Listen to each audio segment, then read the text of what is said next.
안녕하십니까? 10월 27일 목요일 말씀 묵상 함께 시작하겠습니다.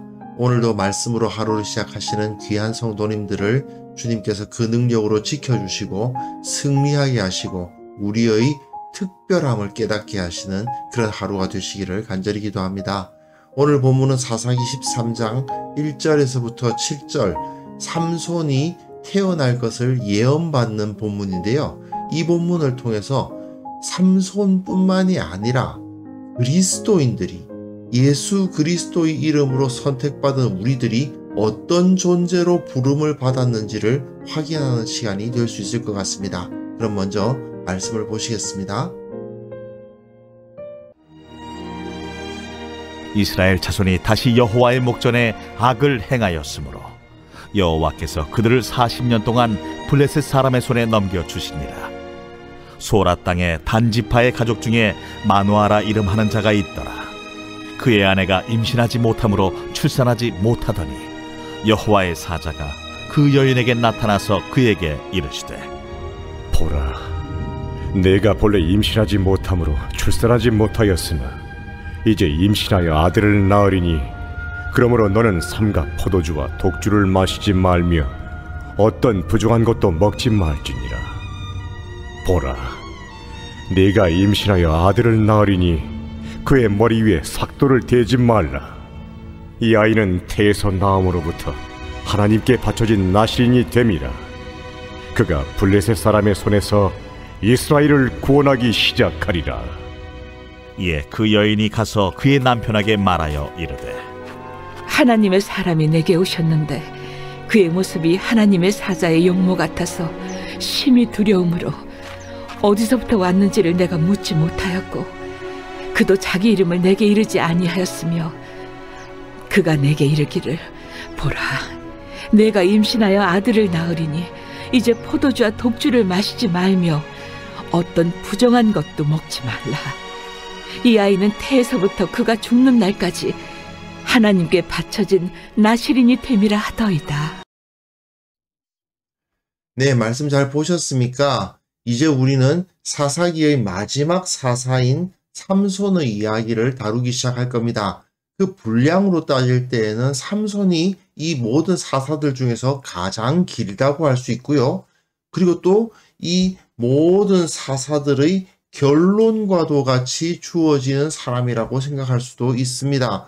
지금까지 에훗과 드보라와 같은 원래 약하지만 하나님의 권능을 받아서 승리한 사람들, 에훗, 드보라, 기드온, 이 세 사람은 원래는 약했죠.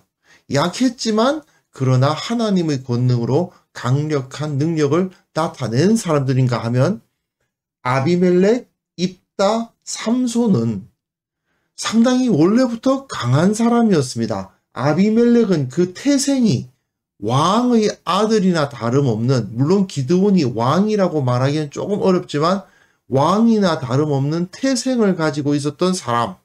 입다, 유능했죠.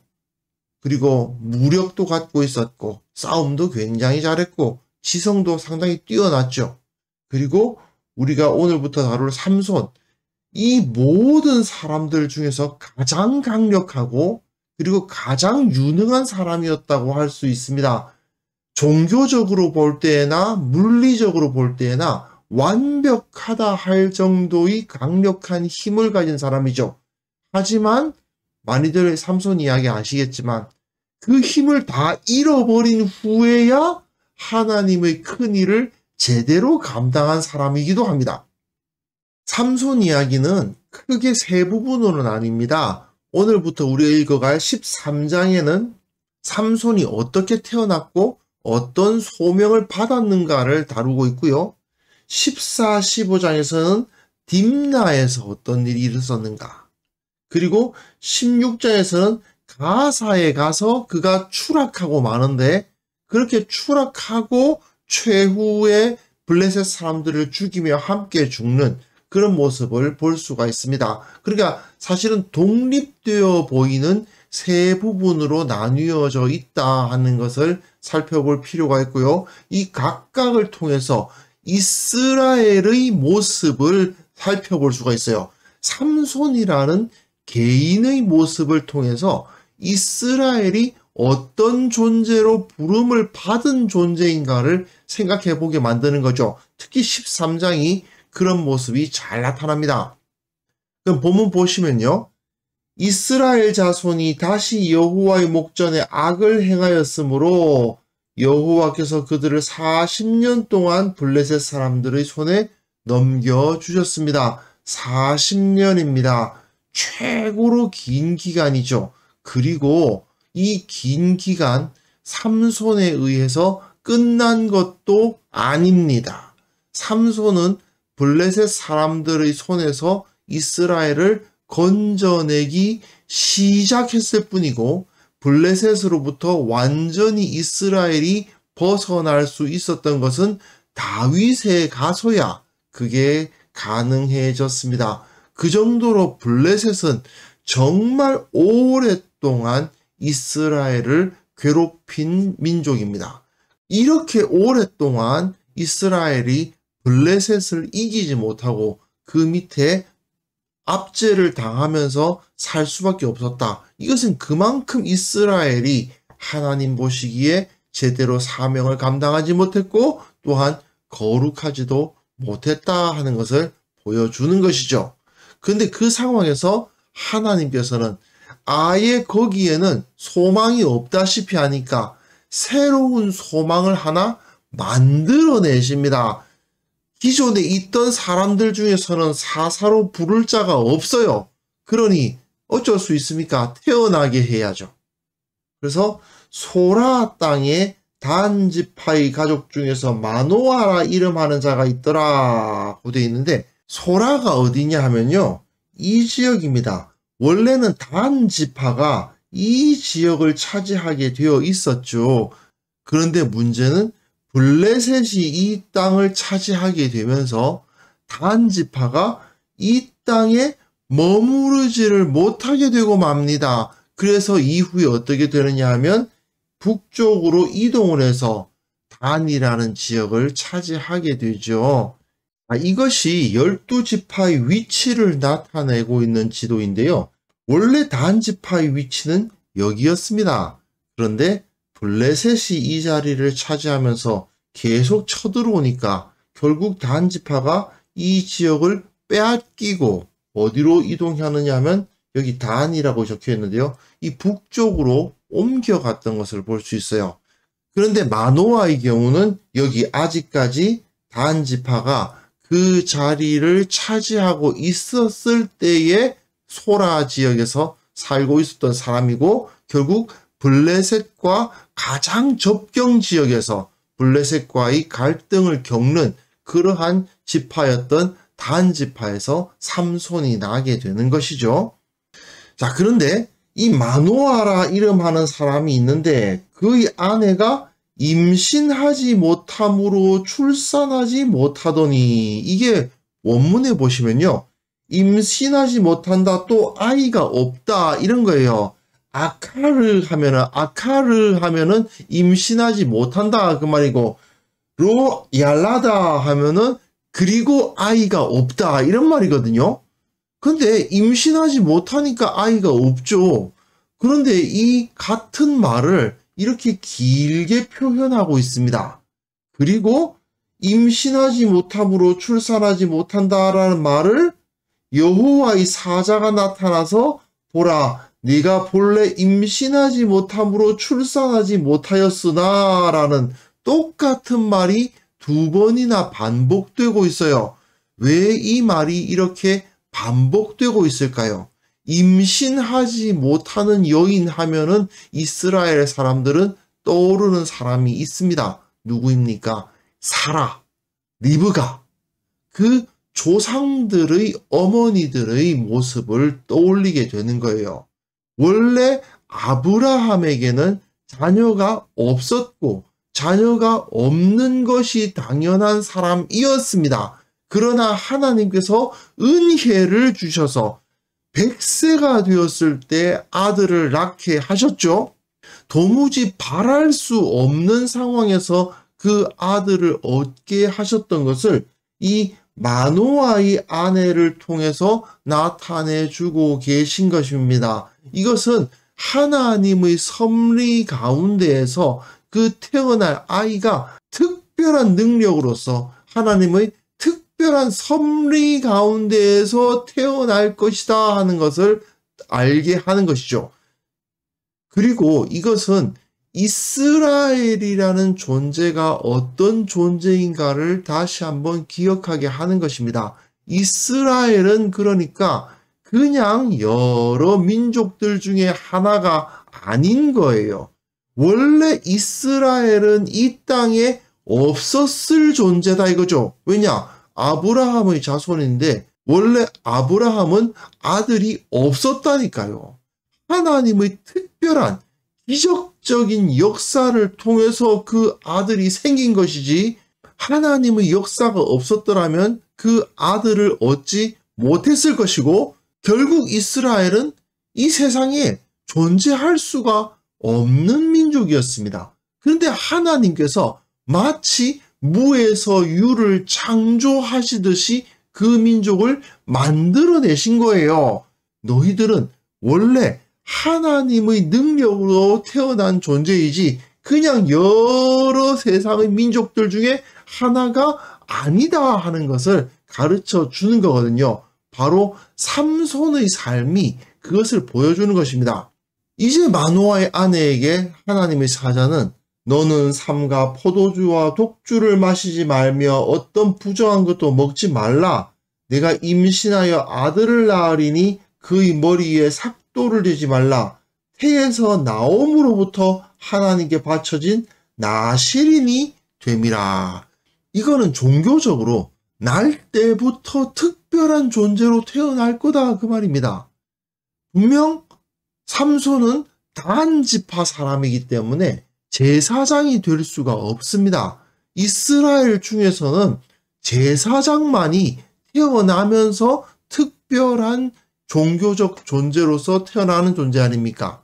그런데 단지파였던 마노아의 아들인 삼손이 태에서 나옴으로부터 하나님께 바쳐진 나실인이 된다라는 것이 예언이 되었습니다. 이것은 삼손이 태어날 때부터 특별한 종교적, 신앙적 지위를 가지고 태어날 거다라는 것을 강조하는 것이죠. 사람이 태어날 때부터 특별한 존재가 있습니까? 태어나는 모습은 다 똑같지 않나요? 물론 현대인들이 보기엔 다 그렇습니다. 그런데 이 당시에는 태어날 때부터 특별한 존재가 있긴 하죠. 어떤 사람들입니까? 왕, 제사장, 이런 사람들이 태어날 때부터 특별한 존재 아닙니까? 삼손이 바로 그처럼 태어날 때부터 특별한 존재로서 날 것이다 하는 것을 예언하시는 거죠. 이건 역시 말씀드렸다시피 이스라엘이 가지고 있는 지위를 보여줍니다. 이스라엘이라는 존재가 창세 전부터 하나님께서 특별한 예정으로서 그 민족을 만들어내신 것이다 하는 것을 여기서 보여주는 거죠. 결국은 그리스도인들인 우리들이 어떤 존재인가를 이 삼손이 태어나는 예언을 통해서 알 수가 있는 겁니다. 우리는 어떤 존재입니까? 날 때부터 특별한 존재예요. 주님께서 우리를 창세 전부터 예정하셔서 거룩한 민족으로 우리를 부르셨다는 거예요. 그리고 그것을 통해서 블레셋 사람의 손에서 이스라엘을 구원하기 시작하는 것과 같이 우리로 하여금 이 세상의 사람들을 죄로부터 구원하는 사명을 우리가 받아 누리게 되었다 하는 것을 여기서 또한 생각하게 하는 것입니다. 그런데 문제는 이 여인의 말에 조금 아쉬움이 있어요.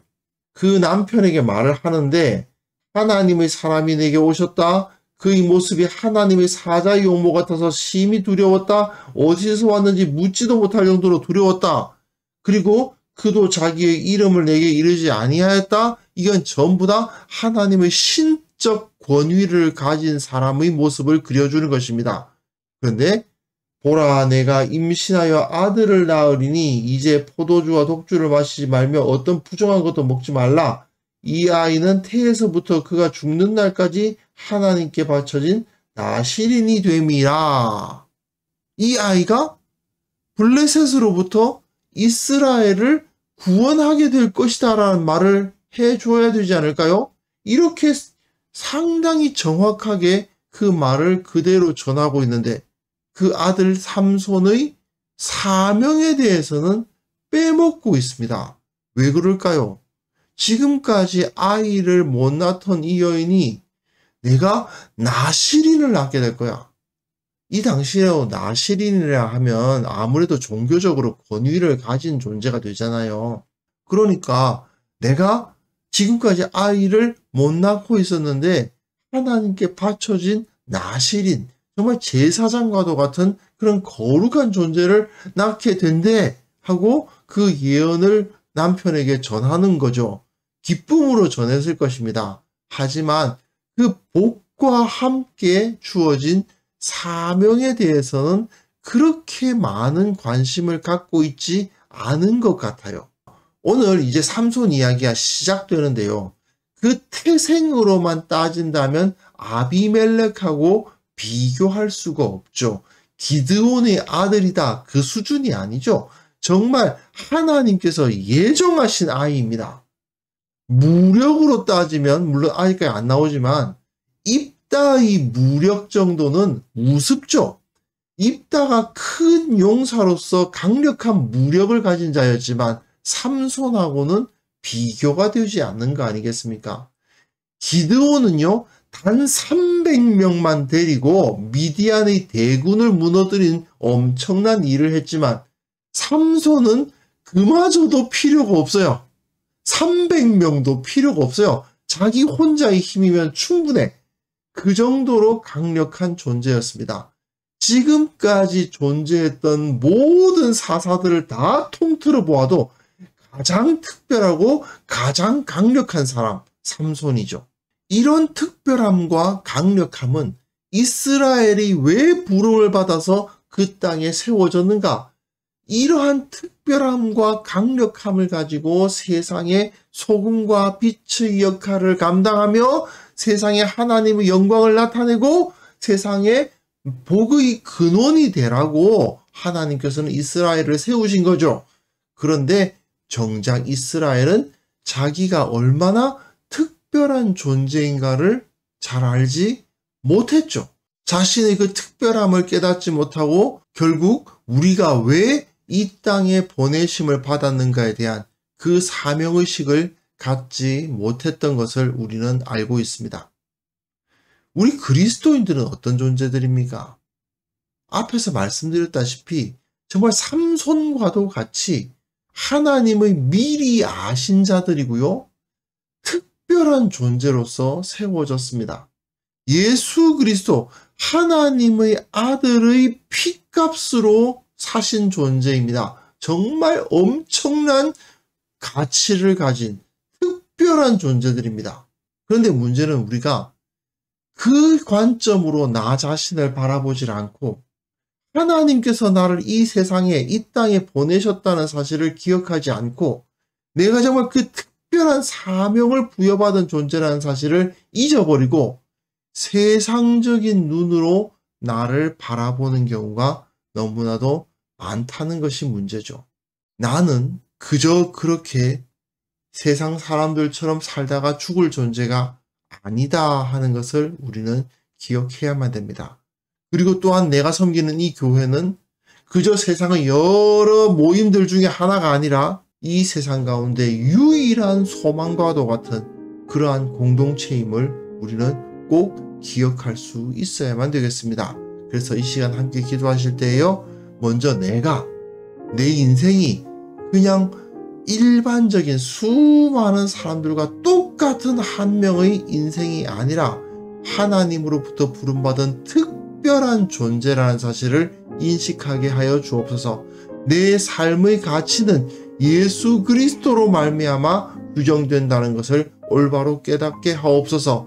또한 내가 섬기는 이 교회가 이 세상의 어떠한 모임과도 비교할 수 없는 거룩한 공동체로서 이 세상을 구원하는 자들의 모임임을 깨닫게 하시고 그것에 합당한 모습을 갖추게 하여 주옵소서. 한국교회가 그 사역을 온전히 감당하게 하옵소서. 함께 기도하는 시간을 가졌으면 합니다.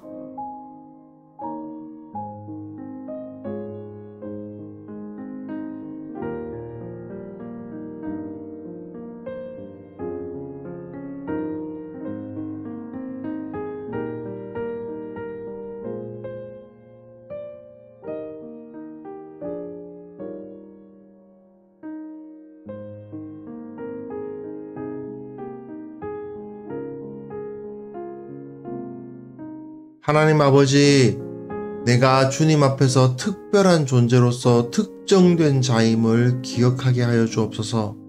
내 인생이 다른 수많은 사람들의 인생들과 똑같은 것이 아니라 예수 그리스도께서 내 삶을 핏값 주고 사셨음을 기억하면서 나의 가치를 온전히 깨닫고 이 삶을 그 사명에 합당하게 살아갈 수 있도록 붙들어 주시기를 원합니다. 주님, 교회가 어떤 존재인가를 다시 한번 기억하게 하여 주옵소서. 이 세상의 그 어떤 모임과도 비교할 수 없는 거룩한 공동체임을 깨닫게 하시고 온전히 기쁨으로 섬기며 그 가운데 거룩함을 지켜나갈 수 있도록 도와주시기를 원합니다. 한국 교회가 그 거룩함을 깨닫게 하옵소서. 이 세상에서 능력을 나타내 보이게 하옵소서. 교회로 부름받았다는 것이 어떤 의미를 갖는지 이 한국교회에 속한 모든 성도들이 다 깨달아 주님을 온전히 바르게 섬기게 하여 주옵소서. 아버지, 오늘 하루도 주님께서 우리 가운데 임재하시고 주님의 능력, 주님의 거룩함, 주님의 그 형통케 하심을 경험하고 주님의 능력으로 세상에서 승리하는 우리 모두가 되게 하여 주시기를 원하옵고 바랍니다. 고민하는 것 있습니까? 주님 앞에 내어놓고 주님으로부터 해결받게 하시고, 어려운 일 있습니까? 주님께서 어떻게 해결해야 되는지 가르쳐 주시고 그 가운데 능력 있게 감당하게 하옵소서. 오늘 하루 우리와 함께 해주실 주님을 찬양 드리오며 예수님의 이름으로 기도합니다. 아멘.